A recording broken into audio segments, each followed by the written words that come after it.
Let me show you guys a cool little trick to if you have a plastic bumper, front or rear, if you have a dent like this one, you can pop it out using a hair dryer.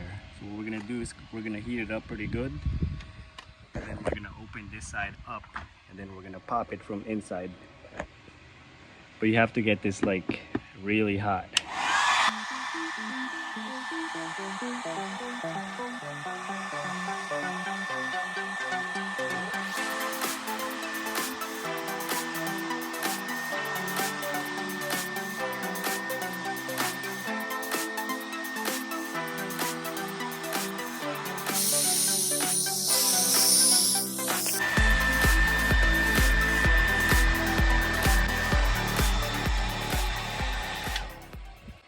Alright, so now that it's nice and hot, I'm gonna go over the back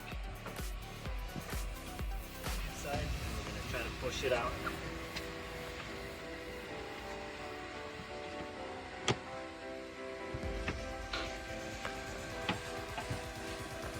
So you want to make sure that it's like super hot, so you can push it out with no problem. That's it.